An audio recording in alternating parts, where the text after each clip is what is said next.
Nay, babalik pa rin po ba dito yung mga lalaking kumakatok kanina? Hindi na, Benok. Hindi na sila babalik. Huwag po kayong mag-alala, Nay. Protektahan ko po kayo ni Mamang. Gagawin ko po lahat para magbigyan kayo ng protection.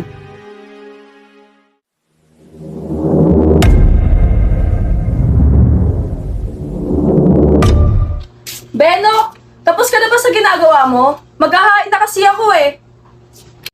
Wait lang po, Nay. Patapos na po ako.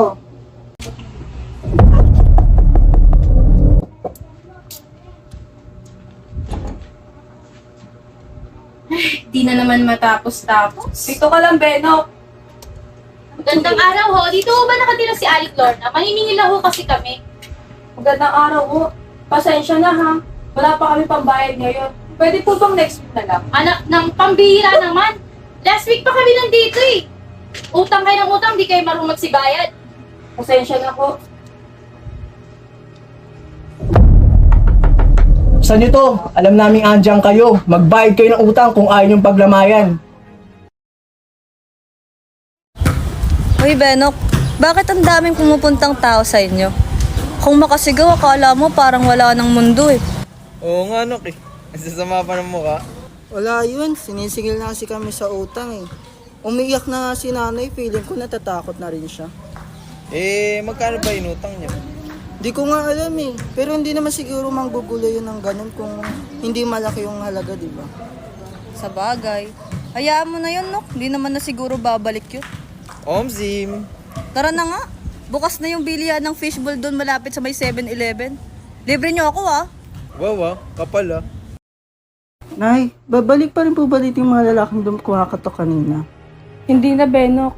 Hindi na sila babalik. Pero ba't po kayo umiiyak kanina? Wala yun. Natatakot lang ako. Baka bigla nila tayong saktan. Pero hindi naman po tayong sasaktan, di ba? Hindi. Hindi sana. Pero... Huwag po kayong mag-alala, Nay. Protektahan ko po kayo ni Mamang. Gagawin ko po lahat para magbigyan kayo ng protection. Hoy, Tete! Oh, Alam mo ba? Ano naman ang chismis mo? Te, si Gigi. Yung tindera ng gulay sa palengke sa kabirang barangay. Ang chismis, nawawala raw siya. Talaga ba?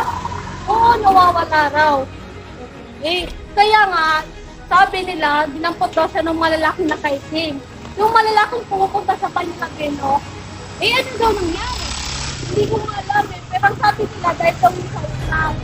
Kaya ikaw, te, kung mangutang ka, dapat bayaran mo kasi baka madampot ka din ng mga maitim na malalaki. Letrang G, 57. Ma'am, ano po, Mama? Tawa ka ng Diyos. Sa letrang N, Nay, 41. ano po, Nay? Oh, andyan ka na pala, Benok. Sa letrang T, Nay, sabihin po ako. Teka, sandali lang. 55. Oh, bingo na ako. Talaga ako sa inyo, makatalo kayo. Mag-uwi na kayo. Ano na naman? Ano na naman? Palagi na lang. Nay, importante po yung sasabihin. Oh, ano na naman, Benok? Nay, narinig po po sa bitbahay natin. Yung tindera po sa palengke na pinagbibilan natin, nawawala. Kung ganun, kailangan na nating umalis. Bukas na bukas. Pag uwi mo galing school, aalis na tayo sa lugar na to. Eh, paano naman yung school ko, Nay? Basta, sumunod ka na lang. Oh, ikaw yung kasal. Ano nangyari mo?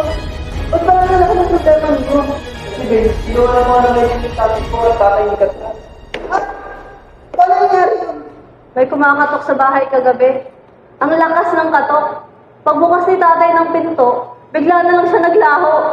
Yun nga, Ben. Hindi na namin alam ang aming gagawin. Baka anong gawin nila sa tatay ko at tatay ni Katla.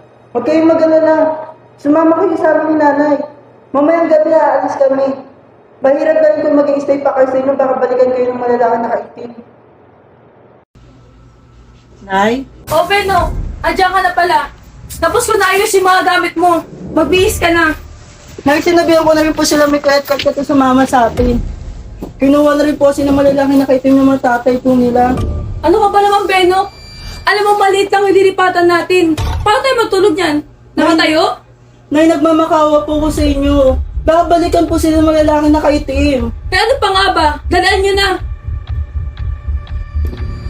Nay, sa tingin niyo po ba matutuntun pa natin mga lalaking nakaitim rito? Hindi na, Benok. Masyado na tayong malayo sa kanila. Gagawin ko ang lahat. Basta maprotektahan lang kayo ni mamang mo. Tsaka yung mga binahabiling ko sa'yo at yung mga pangako mo sa akin na huwag kayong kakausap na kahit na sino. Bakit, Nay? Hindi pa rin ba ligtas yung lugar na to para sa atin? Basta lagi mo natandaan, iingatan mo ang iyong sarili. Tara na, pumasok tayo.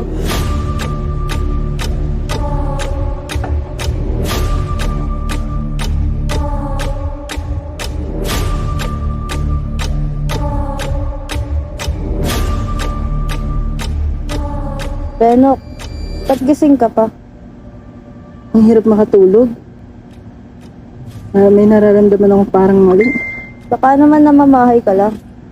Hindi eh. Feel ko, kahit anong layo natin, maahanap pa rin tayo ng mga lalaking nakaitim.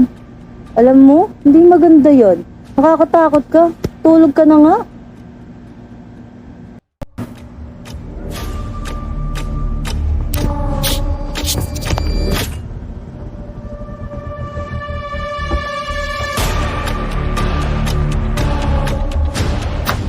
Nay!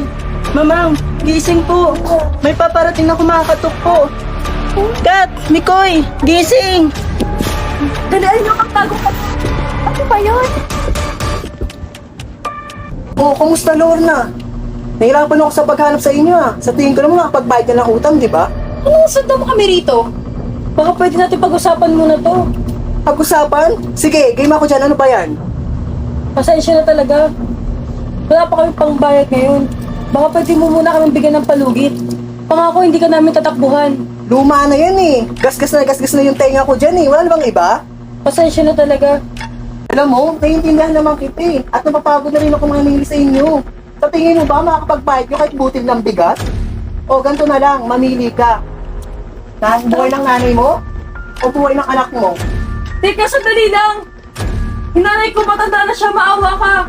Yung anak ko, si Beno, siya na yung babae namin para sa utang namin. Sigurado ka? Uli ng ina ka niyan ha? Sige, wala nang bawian yan. Anak, Sama ko to. huwag mo tumigay, Nay! Nay! Nay! Nay! Mahusay ka pala ka transaksyon eh. Sa ulitin. Adios.